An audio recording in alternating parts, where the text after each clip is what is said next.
This episode and the entire season is proudly brought to you by California Cryobank. Use code QueerFam for a free level 2 subscription at cryobank.com. The Queer Family Podcast. Love is love on the Queer Family Podcast. Love is love on the Queer Family Podcast. Love is love on the Queer Family Podcast. Love is love. So going back to my story about being a Nigerian and being raised with this as a Catholic with all these religious ethics and all the things, right? I grew up hating myself. And when my child was born and I noticed one little sign of acting feminine, I was like, oh my God, no. So what I did was I started bargaining with God. I said, God, please don't make him be gay. Please don't make him be gay. Please, whatever you do, I'll do anything. Just don't let my son be gay. He's my first son, he's my first child. It's like, all I was doing was thinking about me. Never thought about the child for one moment. Even as a person who I told my own father when I was 16, and I knew inside that I didn't make myself bisexual. Nobody makes themselves. I make myself bisexual as much as I make myself black. I didn't do that. Welcome to the Queer Family Podcast, the show all about family, but with gay. My name is Jamie, and I'm your gay host. And you are tuning in, my beautiful friends, to the show whose mission is to uplift, highlight, normalize, and celebrate LGBTQIA plus families in all of our beautiful identities. And my friends, does this episode do just that? I had the honor of sitting down with Dr. Lulu. Dr. Lulu is a pediatrician and an advocate, and she is Nigerian-born. And in this episode, she shares her personal journey of self-discovery and acceptance as a queer person. There's a lot of internalized homophobia that went along with that. I don't want to give it away. Got to a place of self-acceptance, living that queer life. And then her child turned out to be transgender. And she had a whole nother journey with that, y'all. It is really a beautiful episode. And I'm not kidding when I say that Dr. Lulu basically didn't need me for this interview.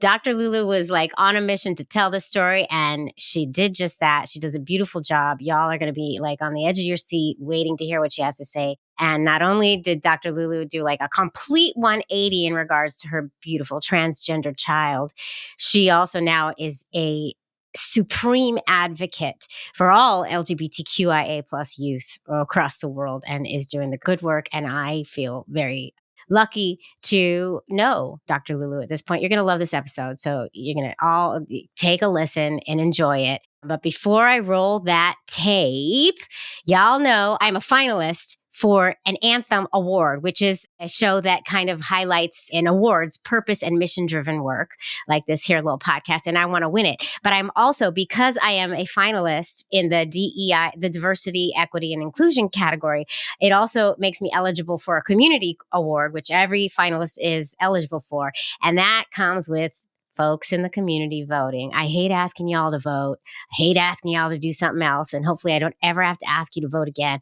But if you'd be so kind to head on over to anthemawards.com and click the button that says support Anthem finalists, and then find the search icon and then search for the Queer Family Podcast. And when you find me, click the little button that says celebrate. And that's it. That's all you got to do. And then that puts a vote in for me to win a community award, whatever that means.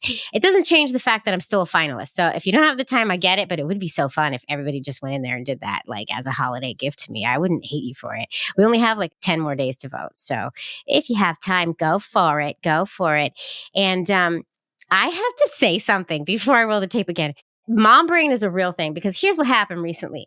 In the last 2 or 3 episodes, every time I have mentioned my daughter, I have been saying she's 11 years old. Now, I don't know where that number came to me, because it's not a real number at all. My daughter is not 11 years old. Even my mom called me and was like, I heard you say that Rose is 11, but I was doing the math and I didn't think she was. I'm like, no, she's not, Mom. I don't know why I keep saying that. My daughter is turning 10 this weekend. So I don't know why I've been saying my child is 11, but I have said it in so many interviews. So if you heard me say that my daughter is 11, it's not true. I have an almost 10-year-old and a 6-year-old now. So I can't even say I have a 9 to 5 Dolly Parton anymore, which breaks my heart, but it's okay. I had it for a year, but it's so funny. And what comes with a 10-year-old preteen, whatever you want to call it, like I wanted to let y'all know that after this week, I'm going on a little tiny holiday hiatus. I'm taking a couple weeks off from releasing new episodes. But don't you worry, because I'm always thinking of y'all. So I'm not leaving you hanging. I didn't want to leave you hanging with nothing. So I will be releasing episodes, just not new, not our normal scheduled content, as it were. I'm actually going to be releasing episodes of different podcasts that I have guested on. So you'll be hearing some fun interviews in the weeks to come, and you won't be left high and dry with nothing to listen to on your Mondays, Tuesdays, Wednesdays, Thursdays, whenever you listen. So be on the lookout for that. I have some really great interviews coming at you that are fun and a good thing to listen to for the holidays. And then I'll be back nice and strong for season 15, y'all. We are heading into season 15 in January. I can't even handle it. But what I wanted to say about my daughter, who's a preteen, is, my wife and I, Anne, we like to listen to podcasts in the car, like on long drives when the kids are always in the car with us, of course. And we used to be able to, and we like true crime a lot. Sometimes when we're not listening to like all my favorite podcasters who I love and I've told you about, we do listen to some true crime, which gets kind of dicey. And we used to be able to just put it on and the kids, they don't pay attention. They don't care. Whereas this one is at the age where she's low key listening and we don't even know. And then she'll just be like, Mom, what does castration mean? And we're like, oh, turn it off, turn it off. We didn't know you were listening. You can't listen to this. This is not for your ears. So we're in that state in my life. And that's what I wanted to say about that. And she is almost 10, not 11, like I've been saying forever. I can't even. What's wrong with me? I don't even know. I need a break. Mama needs a break and a cocktail. So I'm taking a little break. Please feel free to continue to reach out to me. You can send me an email at thequeerfamilypodcast@gmail.com. You can leave me a voicemail at 646-470-1840. Don't forget, you can always join my Patreon at patreon.com/thequeerfamilypodcast and follow me on social media. I will still be live. I will still be all over that social media at the Queer Family Podcast across all the platforms. So you didn't know you wanted me, but I'm still going to be there. You never asked, but there I am. I will always be there for you. All right, it's time to roll the tape. I have yammered on enough. Y'all have to hear Dr. Lulu's amazing story. Helen, Beulah, Nicole, my lovely, lovely assistants. Please, if you will, roll that beautiful tape. We're bringing in Dr. Lulu. Queer Family Podcast. Love is love.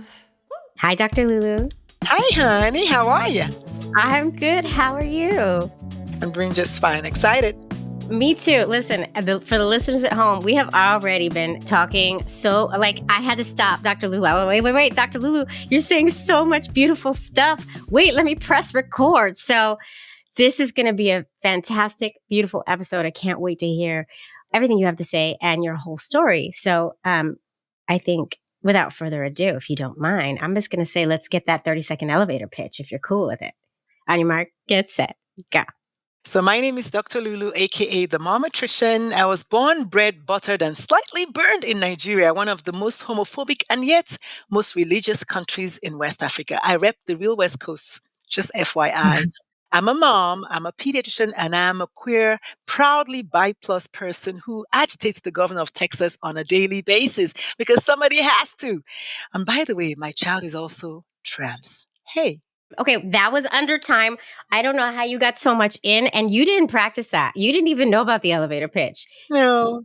I mean, that was professional. That was high grade. I know that you're ready for that TED Talk. You were telling me about this. Oh, yes, let's do it. Okay, we got to dig in.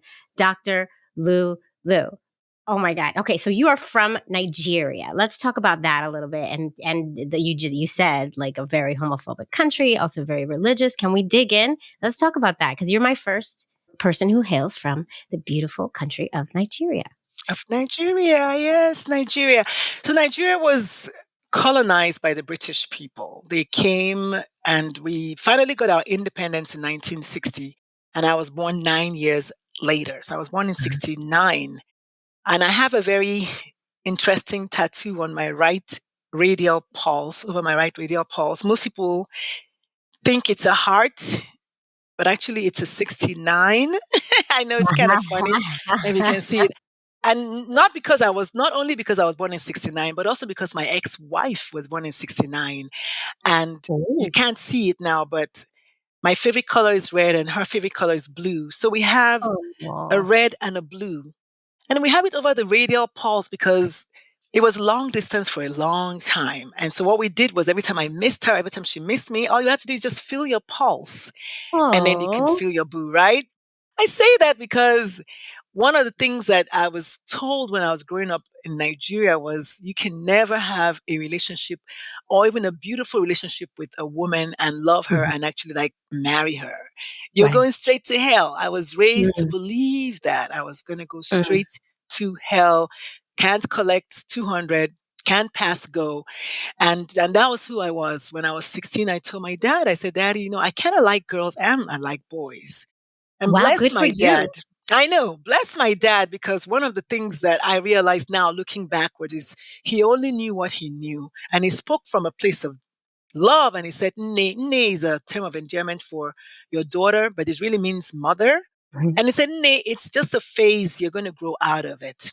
So I want to hold space for my dad and for all the parents who think like my dad, who still think like my dad, who thought like my Mm. dad, and who still think like my Mhm. dad, because Mhm. it's true. We don't know what we don't know. But like Queen Maya Angelou said, once you know better, you got to do better. And Yes. so, guess what? I What? believe my father. And for 26 years, I was fighting this person Mhm. inside Mhm. of me. Like, Mhm. oh no, don't look at her so, don't think about her so, don't do Mhm. that because you don't want to go to Mhm. hell. And finally, I met my ex-wife and I called my dad and I said, Dad, you remember that phase? It's not, it's not phasing out. I say that because a lot of time was lost. Mm. A lot of love was not explored.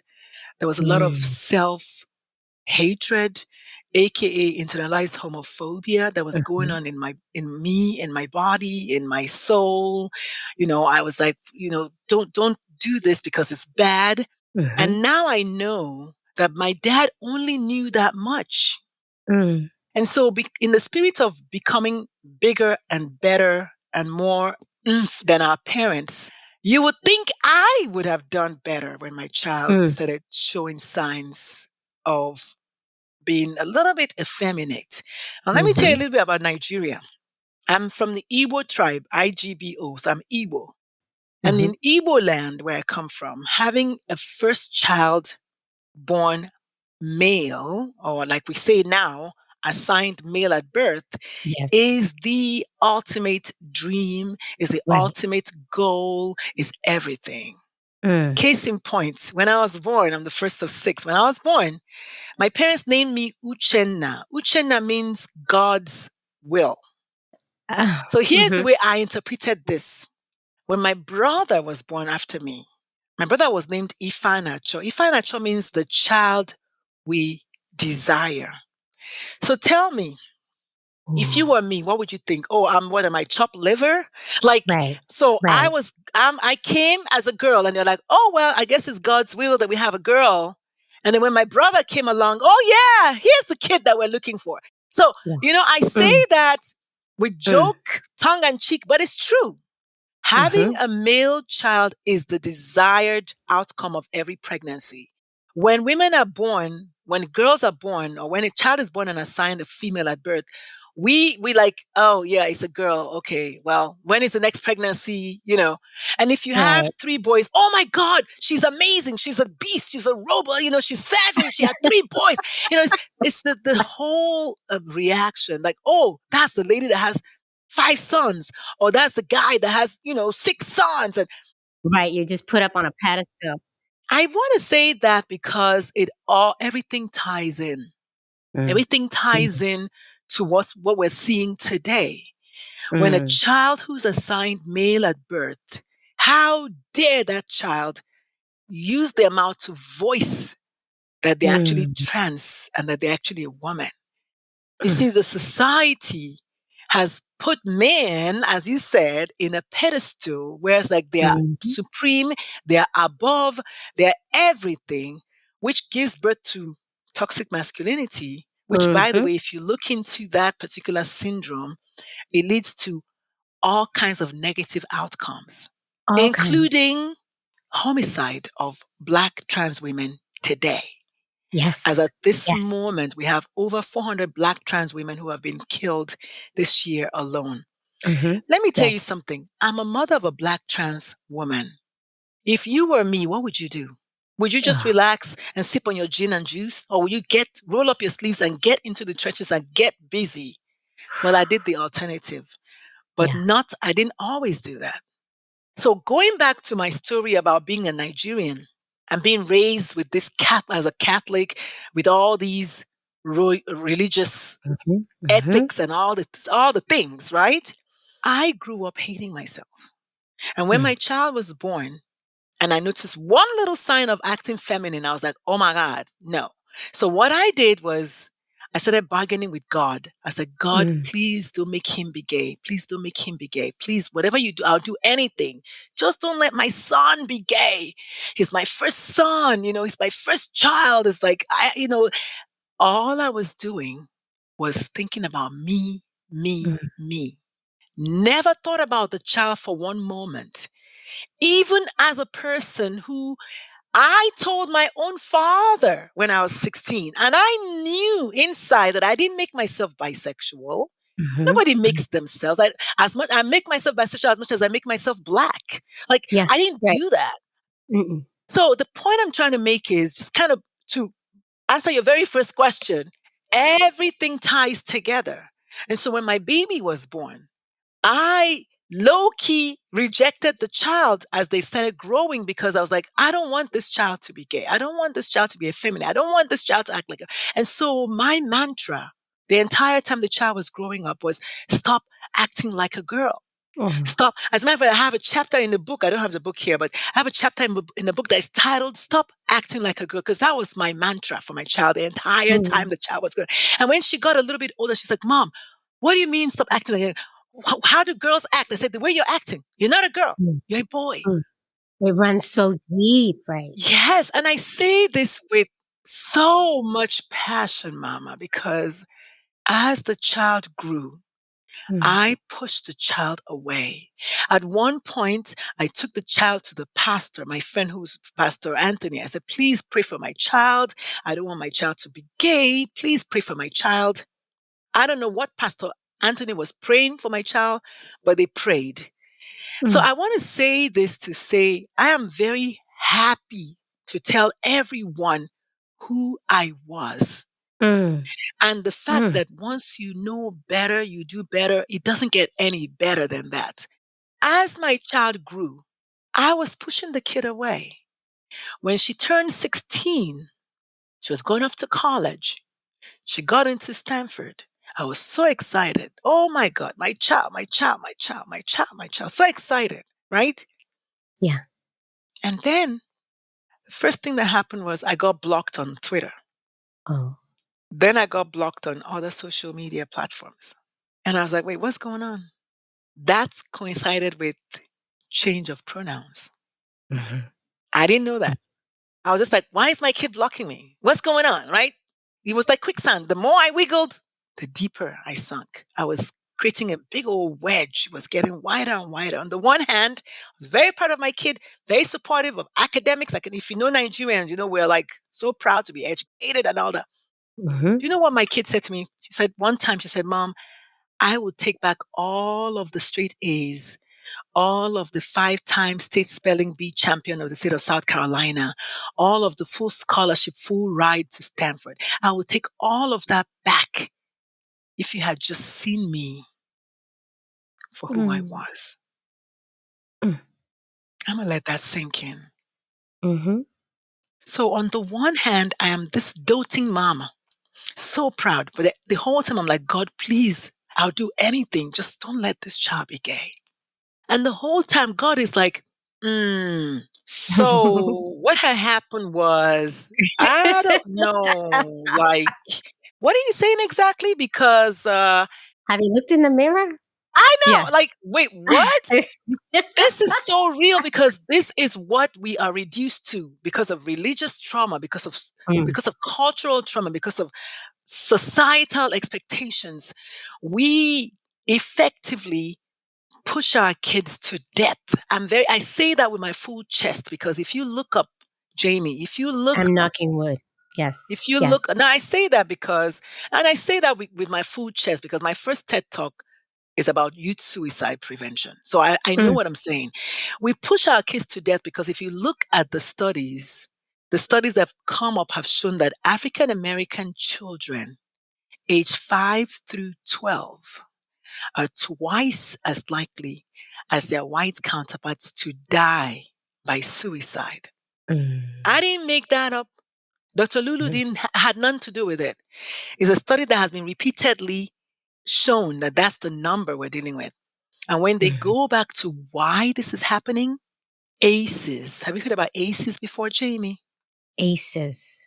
No. ACEs is adverse childhood experiences, aka childhood trauma.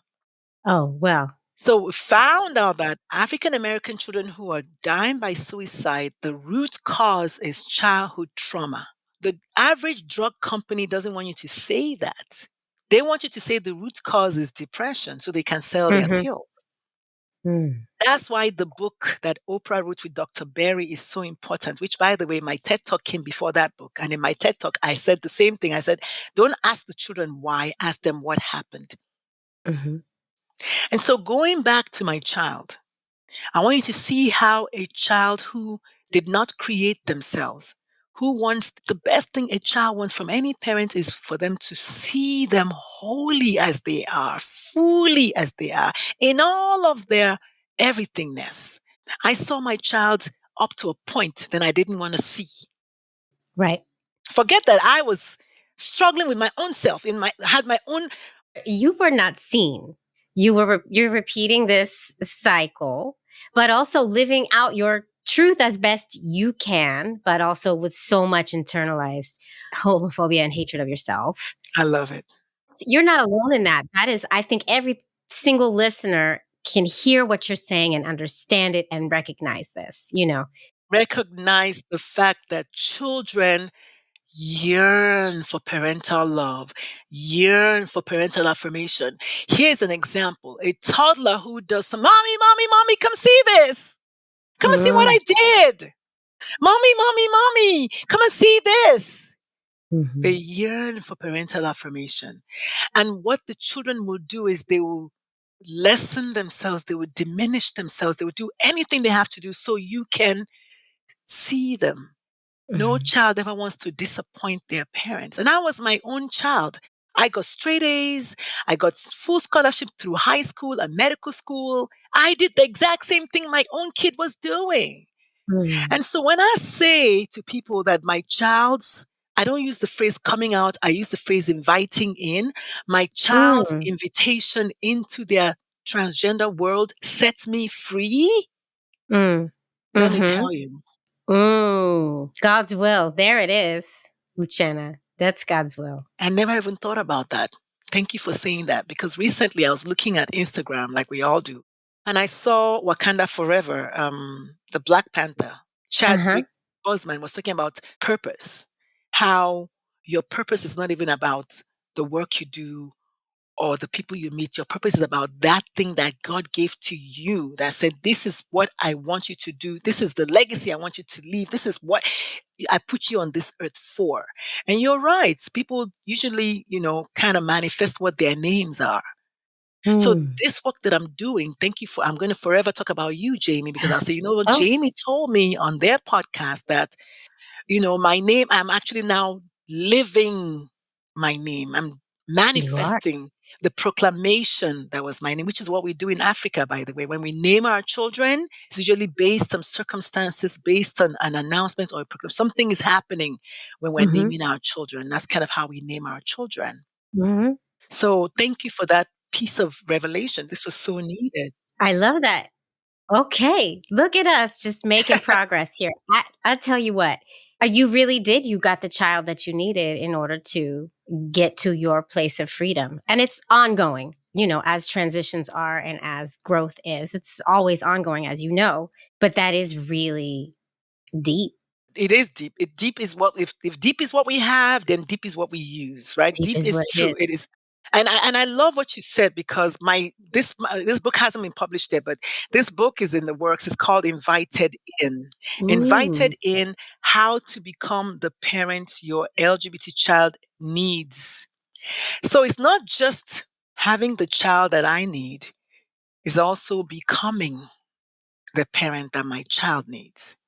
Well, we all need to learn how to be the parent that our child needs, regardless of the LGBTQ factor. We all need to be the parent that our child needs, and we all struggle with that. Let's be real. And then you add these extra layers in, like gay, trans, black, Immigrant, Texas. Texas, Florida. You add these layers that are traumatizing our children and the shit we put on them. How do we learn to be the parent our children need? And I want to know, how'd you turn it around? Where did it go? But before we get to that, Dr. Lulu, because I didn't realize that you were married to a woman. Oh, You honey. knocked me. Let me tell you, how much time do you have? We'll be right back. Queer Family Podcast, love is love. Ed Center, parenting coach extraordinaire. What are you doing in this episode? This is not your episode. I know. I'm sorry to break in and cut off other people and make this about me. I know that is a tendency. However, I needed to come in to invite you to our special January class. It is a New Year, no yelling challenge. Oh, and Ed. I know. I want you to take the challenge on. I think it's going to be terrific for you. Oh, I boy. know that you want more joy and calm in your parenting life. I do. Right? It is and true. more tools in your toolkit. Yes, I do. That's a good lesbian metaphor, right? Tools in the toolbox. My tool belt. Yes. To support better behavior from your kids. Yes. And so I want to invite you. It's an amazing opportunity. Every day in January, you'll get a bite-sized lesson, 5 minutes, to support your calmness and your parenting. You will also get community, small group coaching sessions that are optional. Oh, okay. And I think it is going to really help you thrive in 2024. I also want to invite all your listeners in. If they go to my website, villagewellparenting.com, and click on the New Year No Yelling Challenge, and then use code QueerFam at checkout. They can take the course for just $10. Ooh, and you get all that support, and you get little nuggets every day. That's the part I'm looking forward to. I don't know if I'm going to actually succeed at this, but let's do it. I am 100% sure you're going to succeed, and you're going to have fun along the way. I don't know about that, but I'm excited. All right, everybody go to villagewellparenting.com and use code QueerFam in the New Year Challenge. Oh my God, no yelling. I don't know how this is going to go. You got this, girl. I believe in you. I have a feeling I know exactly how this is going to go. Good luck, everyone. Love is love. Wait, Dr. Lou, you came over here. I'm assuming you were young when you came over. How long have you been in the States? A long time. So I'll be 30 years old next year. And you met your ex-wife here? I met my ex-wife, yes. We were married for 9 years. We had the best love story ever. Unfortunately, as some people experienced, because I know we did, COVID came and just, what Iyanla Van Zandt said was that no marriage that dissolved during COVID was without the cracks before COVID. So we had the cracks already. And what she says that COVID was the blunt trauma that came and just kind of put the final hammer to it and then dissolved. Yeah. Did you make your family together? No. As an ex-husband, I tell people all the time, one of the things I tell people is my friends. I said, I'm your only friend who has an ex-husband and an ex-wife. And I'm very proud to say that. I've talked to a lot of people who have an ex-husband, an ex-wife, and something in between. I only know me. So this is good. I'm happy that I need to meet these people. We run the gamut. This is the queer community. Come on now. I love it. I love it. And some of them at the same time. So, Oh, I love it. I love it. so you had you were with your ex-husband. You made your 3 children through Yes. in that time.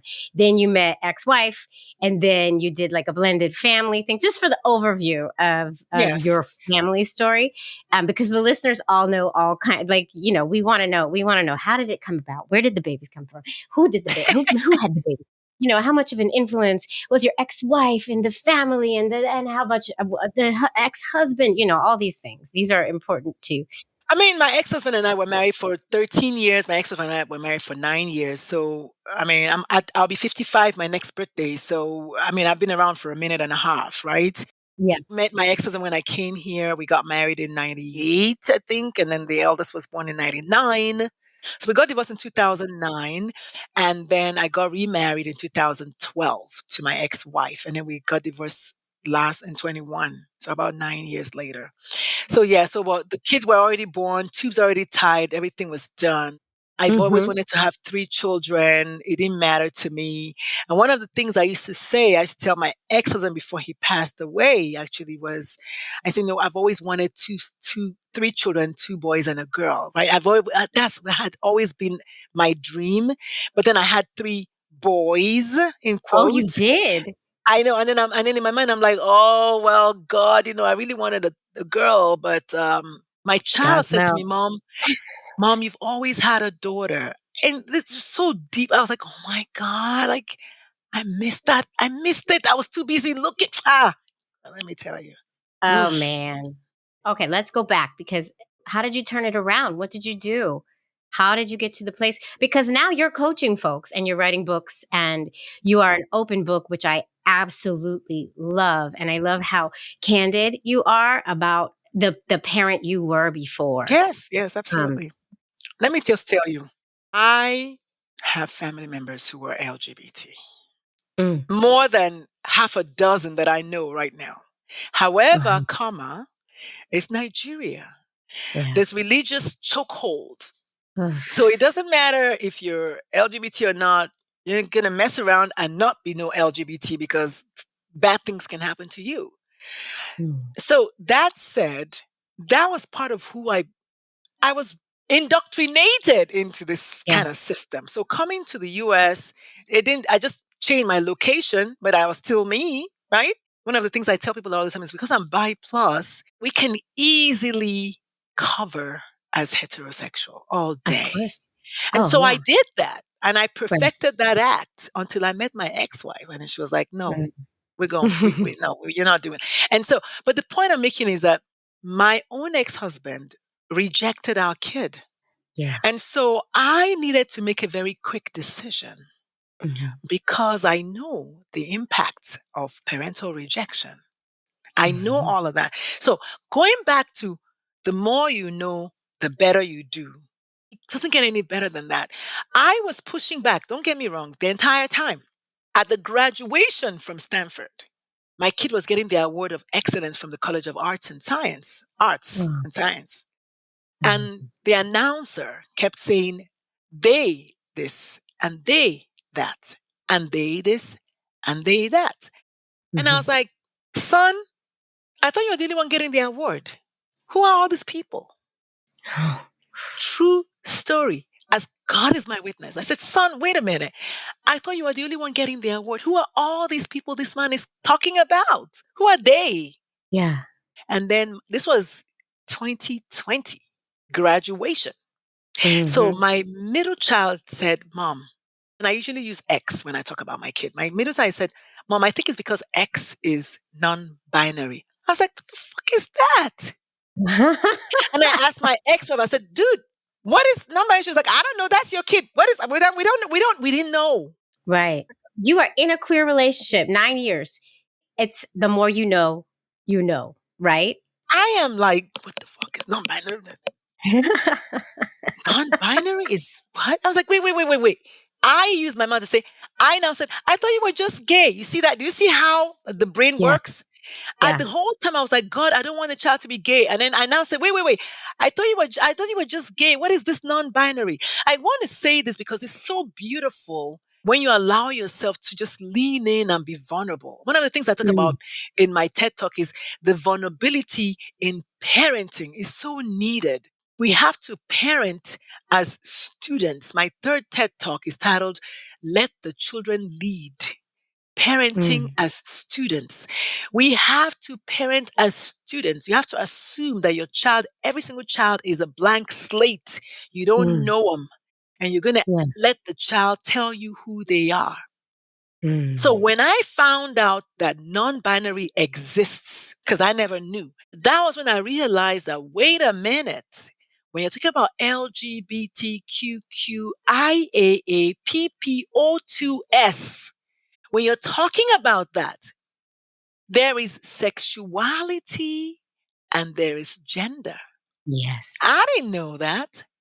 So when I say my child opened up a world of knowledge for me, because I wasn't running anymore.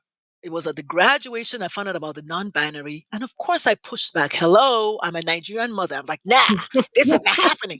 And then I went back with my tail between my legs. I said, God, what are you doing? I thought we were, and then God was like, nah, I was never part of that mess. I was looking at you, asking you, what are you doing? I was asking you what you were doing. Don't try to put this on me. And I was like, so what now? And God is like, you tell me what now? This is your kid. And I'm like, you know what? Whatever. And God is like, yeah, whatever. I was like, we're not doing this. And God was like, let me watch you. Because you're telling me that you're a pediatrician, you're a speaker, you're an activist, you're this, you're that. Oh, wait. Oh, so, because I'm like, why me? God is like, wait. Why not you? Who is it going to be then? And so God made a deal with me. God said, here's what I'm going to do. If you act right, I will send people to take your message. I'll send Jamie from the Queer Family Podcast. I'll send freaking Oprah. But this work you must do. And so became my unlearning. I had to start unlearning. And I unlearned my BS, all the BS I'd been taught. I had to sit down and begin to unlearn. Because what I tell parents is, the day before you found out that your child is gay, trans, bi, whatever, the day before that, it was the same child. The only reason you're feeling this way today is because you have thoughts. It's a very neutral sentence. Mom, I'm trans. Mom, I'm a lesbian. Mom, I'm bi is a neutral sentence until you have thoughts about it. And the thoughts you have are about your identity as a parent of a trans kid. Because your kid is who they are. They were the same kid yesterday. They're going to eat the same rice and chicken and beans and have a bowel movement, all of that. However, you, my darling, are now having to face yourself in the mirror. Because now your identity has changed. The identity has always been the same. And this is the thing. So once I realized that, I said, wait, I got to tell people about it. People need to know about this. I cannot be the only one. No. So that's how my unlearning began. People always say, wait, you just found out a year or two ago. I'm like, yeah, how long does it take for me to make up a decision? Just a decision is like this. You don't have to wait. People are like, oh, my kid came out 5 years ago and I'm still You're only struggling. Listen, your suffering is directly proportional to your thoughts about your identity. Your suffering today, if your child says I'm trans and you start suffering, you're suffering because you have decided to make it mean something negative about you. And so why wouldn't I tell people about this? Why wouldn't I try to help people? Listen, I want everybody to play this episode for their parents. Seriously. Because my father, the same thing as I did, I was suffering. As long as I was fighting my own identity as a parent of a gay child when I thought the kid was just gay, I suffered for years. But who else is suffering though? The child is suffering. Their siblings are suffering. Your marriage might even suffer. And I was talking about that in a Facebook group the other day. Yeah. How mothers jump up and usually are the first ones to start accepting, where are the fathers? The so-called superior sex, where are they? Well, they got all that toxic masculinity built up. Do you see what I said? Everything is connected. Where are the sure is. dads? They're too busy thinking, oh my God, my child is gay. That means I'm somehow defective. My sperms, my penis, because that's all it always comes down to that one thing. Let's just call a spade, and I'm a physician. What are the guys I'm a gonna say? physician. I can call penis without my straight face. It's like the ear and the eye. It's a body part. Yes. It's not charged. When they say tiny dick syndrome, we're not joking. A lot of times it comes down to, oh my God, I'm no longer a man because my child is gay, or somehow my son is no longer a son. This is what my ex-husband suffered with until he passed away without reconciling with the kid in June.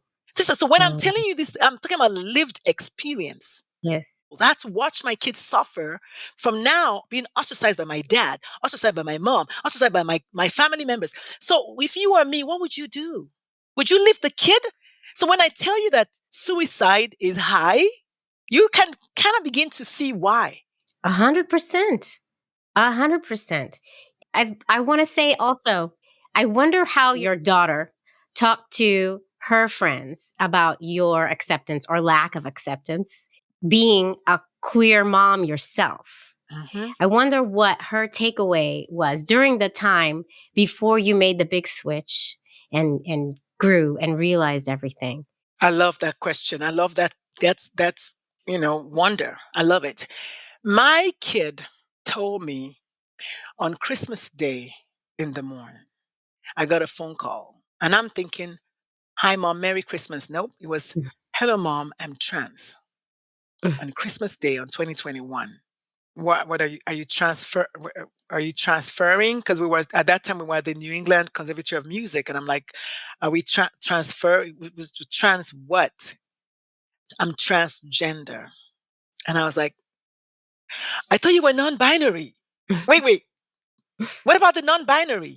Now I want every parent to know that it's okay to feel exasperated, discombobulated, confused, all of the words. I just don't want you to do what I did and ask the child.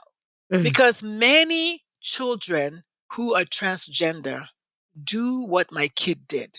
They start by saying maybe that they're gay, or they start by saying maybe that they're bi. And then they say, well, actually, I'm non-binary. They're trying to find a way to tell you. And eventually, when I came around, when I found my senses within, I think 3 weeks later, I was like, well, why didn't you tell me this whole time? She was like, Mom, really? Our home was extremely transphobic, were her words. I mean, I raised my kids to tell me that. Listen, call me out. She was like, our home was so transphobic, I could have never told you. And she was right, because my ex-wife and I, queer couple, would watch America's Most Beautiful Talent or something. The one with Tyra Banks, the most beautiful girl in America. Top model, yeah. And then both of us like, why does Miss G have to act like that? Why he got to act so gay? Why does he have to be so feminine? What's up with him? To my child's hearing, nonstop. So if you are my child, what will you do?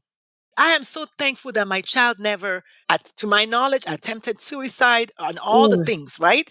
Because when I said we push our kids to death, you see what I mean now? Because I was not mad about it. And somewhere at the back of my mind, I'm just going to be honest, I was like, I want my child to hear this, to know that it's not appropriate.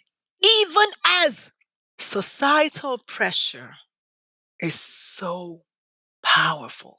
It can cloud your vision. It can cloud your judgment. It can make you pick them against your child. It will pit you against your child. And when I say society, I mean culture, religion, the news, social media, your friends, all the things except your brain telling you, but you know this is wrong, right? When a parent kicks out their child for being gay or trans or bi, they know that what they're doing is wrong. But they would rather do that because it's it's a show. So people will see that I cannot tolerate my child being trans. But really, truly, the person who is telling you that your child who is trans, who is asking you to kick that child out, wants your child dead. I'm just going to come out and say it because they know the high rate of suicide among these people. And I ask people all the time, I say, do you know anybody in their right minds who would say, you know what, of all the things I want to be, I want to be trans in today's world? No, I want to exactly. choose this lifestyle because that's supposed. Oh, why do you choose the lifestyle? Really? Right. I couldn't No, choose it if I wanted to.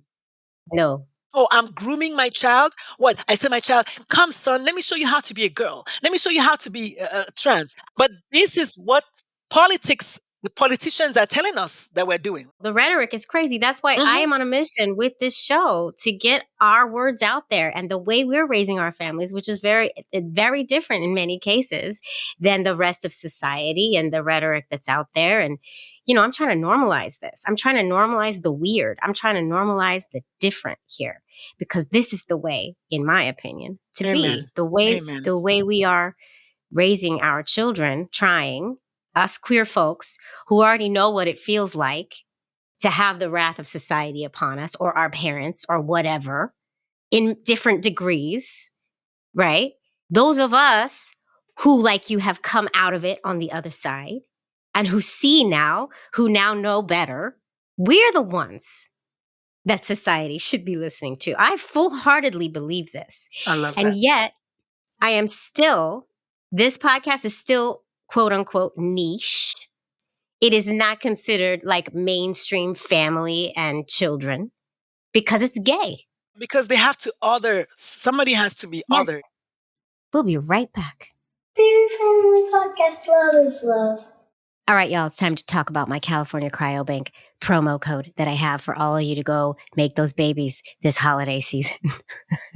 You got nothing better to do, right? Let's make some babies. So in California Cryobank is the same sperm bank that I made my babies at. I love California Cryobank, and it's a full service sperm bank and has been in existence for over 45 years. And they've proudly helped tens of thousands of LGBTQIA plus clients create the families of their dreams, including so many folks that have been on my show.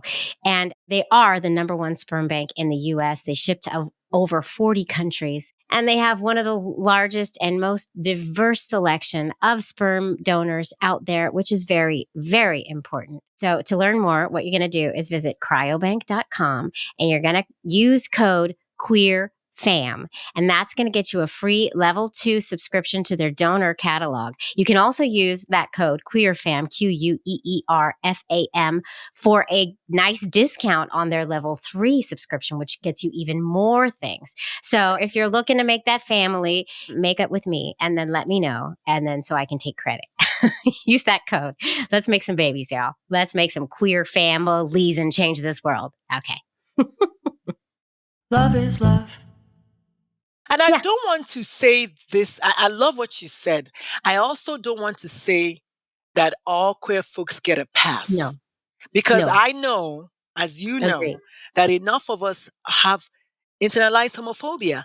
Enough of us are also not, we're transphobic. Enough of us are biphobic. Enough of us are just busy hating. I had a one date with a lesbian one time, and she could not get out of her mind that, but you bi people, you get the best of it. I said, why are you so busy living in the gap? Worried about how the bi people have it so well. What about you living in the gain of how you just met this person, that just get to know the person and not all the labels? And that's one of the things that having a transgender child has taught me, to just drop labels already. Jamie is a person I like to know. And tomorrow, if Jamie says, my name is now Marcus. Hi, Marcus. What's up? Let's go. This is what my own kids taught me, the siblings of my child. I don't want to end this podcast without adding that when a child is transitioning, the entire family is transitioning. The process of unlearning, however, is usually the parents, because the siblings, thankfully, most of them are accepting. Not all. My children, the other siblings they were like, okay, sure, mom, listen, if that's what she wants, that's cool. What's for dinner? Right there, same sentence. Like, let's go. Mm-hmm. It's us, the older people. We're like, oh, wait, what's the next neighbor going to say? What are they going to say? Listen, they're going to say something anyway. When was the last time you worried about what your neighbors said when you made dinner? Like, so Right. why are you now suddenly worried about what your neighbors will say? And so let's just call a spade a spade. My method is not, I'm not going to baby my clients. I can't if I wanted to. I'm not here to feel sorry for you. Oh, woe is you. Oh, I'm mourning the loss of the child that I assign the gender. Yeah, let's just go there for a minute. You know, when the baby is born, the baby comes out of the vajayjay and the doctor's like, it's a girl and it's a boy. Mm-hmm. And then the baby cries. Do you know why the baby is crying? Do we know? Doctors will tell you that because the baby took the first breath and they're living. Mm-hmm. I want to say maybe the baby is also saying, I'm not a boy, I'm not a girl. Because what we're doing is assigning a genital identity. Genital identity. Mm-hmm. Because gender is up here. It's a personal, internal sense of who I am. And you can take off all my vajayjay and throw it away right now. I am still Mm-hmm. a girly girl. The day I found that out, it just occurred to me. I was like, oh, it's a genital identity that we've been assigning to our kids. And so I want parents to take the responsibility of knowing that you assign the gender/genital identity. You are the one that raised the child to think that they have to wear pants if they're boys, dresses if they're girls. You did. And the moment the child said, I don't want to wear this, what did you say? Of course you want to wear it. You're a boy, which is what I did. So let's just call a spade a spade. This is not Dr. Lulu trying to be right. This is just what I observed, which I did, which almost every single parent, except those raising their kids outside gender boundaries, are doing. We are Right. assigning them a gender based on their genitalia, and we're raising them that way. And when the kid says, but I'm actually not that, we start crying. I like to think I am raising my children on the other side of this, but I don't know. My child has not come out as trans or invited me in as trans, but my I love kids are that. young still. I love that you said kids. Let me go there for a minute. One of the things I'm teaching, one of the new things I'm teaching people is parents is don't assign any son or daughter to your kid.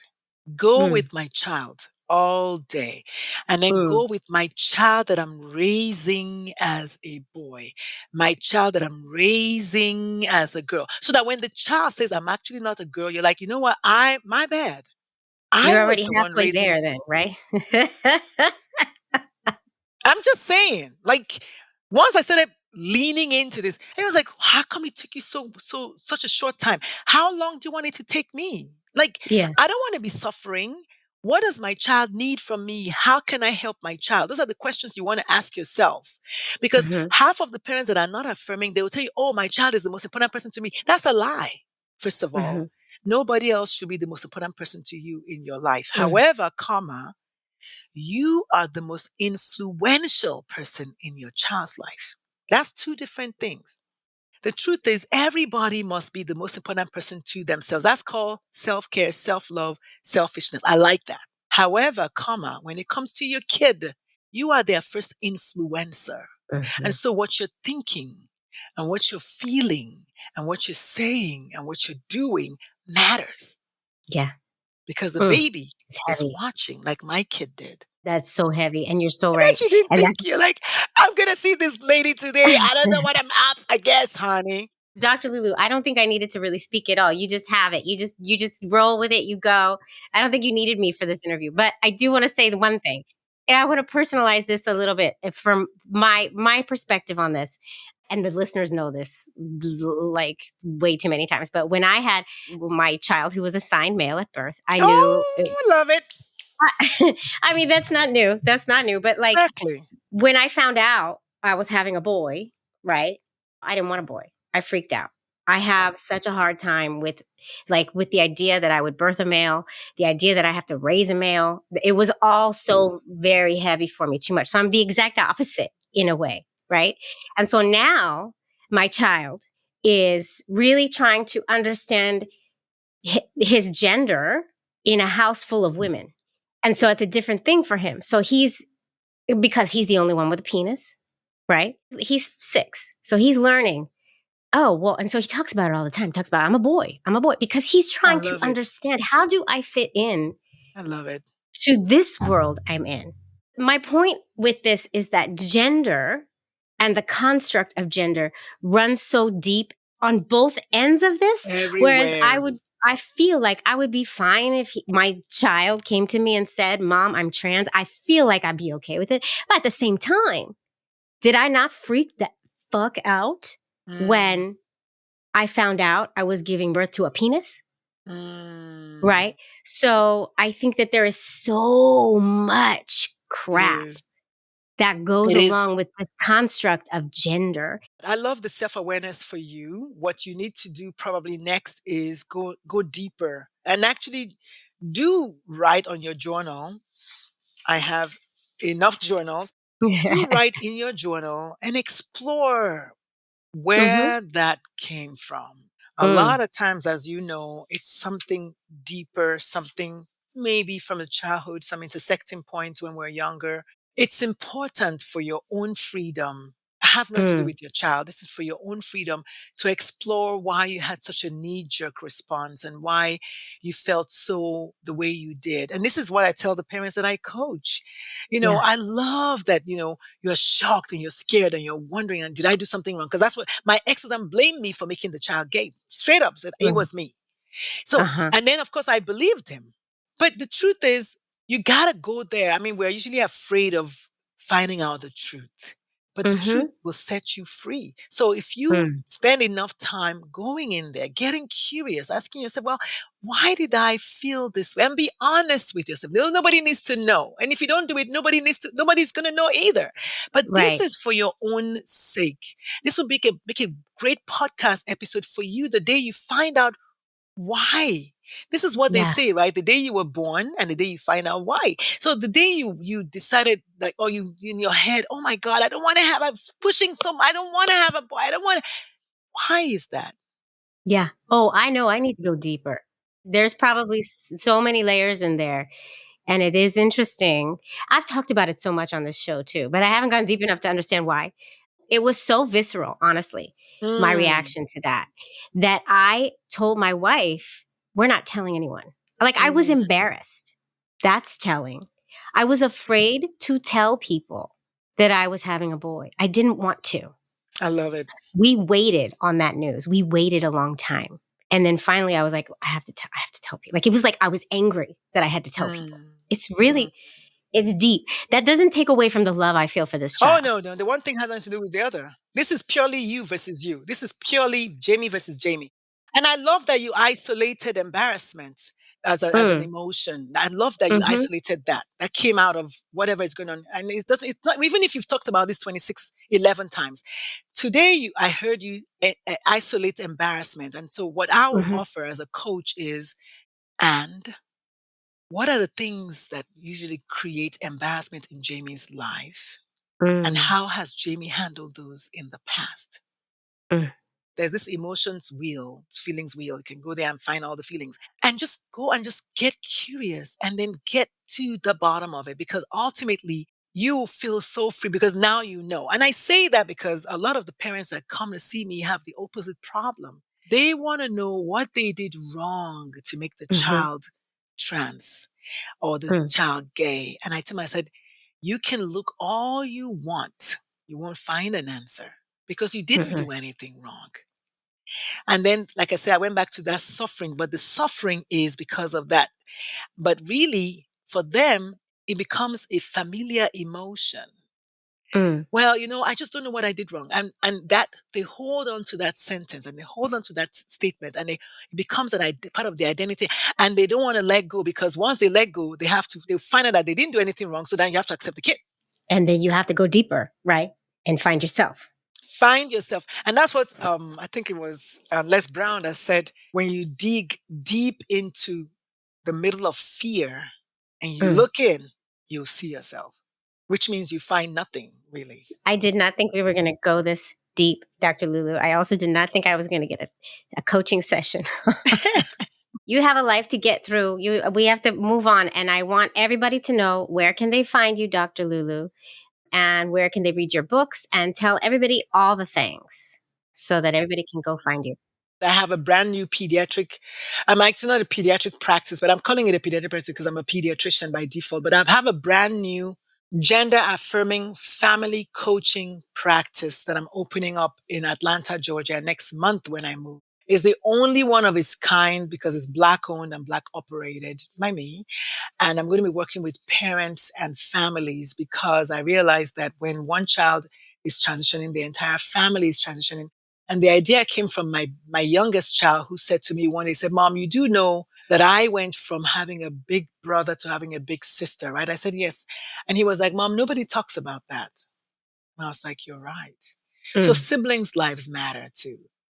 So I want to talk to the whole family and just help them with the process of navigating gender affirmation. And because I wanted to mention that when people think of gender affirmation, they only think hormones and surgery. But the truth is, we're starting at the age of 3 because gender affirmation for me is, like we said at the very beginning, the haircuts, the name, the pronouns, just respecting that this is what I want to wear and this is who I'm not even sure yet I am, or maybe I'm sure that I am. And we're just like, okay, how can I help you? And what are the obstacles in the way? So we're going to help you kick the obstacles to the side. That's really what I want to do. So the practice is called Dr. Lulu's Pride Corner. We're still working on the website, but if you go to dr-lulu.com, you'll get all the information in about a week or so when we get everything. Dr-Lulu.com. So I am active on Instagram as Dr. Lulu Talk Radio, because I had a radio show when I opened that account. Dr. Lulu Talk Radio, TALKRADIO, Dr. Lulu, DRLULU. YouTube is also the same, Dr. Lulu Talk Radio. We have a brand new podcast titled Moms for Trans Kids, which usually we stream live on Sundays at 6 p.m. We did last night, so you can find every single episode of that on the YouTube channel. So it's Moms, the number 4, Trans Kids. And the YouTube channel is the same name. And you can also find us on Apple and Spotify. Please give us a follow and then listen. And then other than that, I'm also on LinkedIn, which is really my playground. LinkedIn, I am Dr. Lulu. My first name is Uchenna. My middle name is Dr. Lulu. And my last name is Ume. But if you type in Dr. Lulu, I'm the most active Dr. Lulu on LinkedIn. So you will find me there. And this will all be in the show notes for everybody to find. If you look up Dr. Lulu's books, if you look up Momatrician, M-O-M-A-trician, M-O-M-A, Trician is mom. My pediatrician. And mama. pediatrician, yes. So I own the trademark of Dr. Lulu and the Momatrician. Both of them are my trademarks. If you look up that on Amazon, you'll find my books. Otherwise, just check out my government name, Uchenna Ume, you'll find my books. Let me know what you think about the books. And stand by for my next 2 books, actually. You just don't stop. You can't stop, won't stop. Go, go, go. I love it. This has been so wonderful. This is not goodbye. I feel like I'll probably be reaching out to you when I find out why I hated boys. I'm kidding. And then I say you can that come on our jokingly. podcast and talk about it. Yeah. When I figure it out, I got to go deep. I got to do some journaling. This is not goodbye. This has been such a pleasure. I adore you. I think this is wonderful. Keep doing the stuff. And send love to all of your children. Will do. Okay. Thank you so much. Muchísimas gracias. Muchísimas. Queer Family Podcast. A special thanks once again to our sponsor, California Cryobank. Don't forget, y'all, use that code QUEERFAM, QUEERFAM, for a free level 2 subscription to their donor catalog. Go make those babies, y'all, and then come tell me about it. Go make them. Go ahead. Love is love. Whew. Well, folks, I hope you enjoyed that episode as much as I enjoyed it. And if you did enjoy it, feel free to listen to another or watch another. I have so many episodes for your listening or viewing pleasure. Just go pick one and enjoy. There's a lot. There really is. And also, if you really do like this show, please, I know I say it all the time, but please do consider supporting the show on Patreon. You're just going to go to patreon.com/The Queer Family Podcast. You're going to pick a tier, you're going to join, and you're going to get that bonus content. And you're also going to get my love and adoration for the rest of my life. I love you all. Thanks for tuning in. Keep on tuning in, and I'll see you next time. Mwah.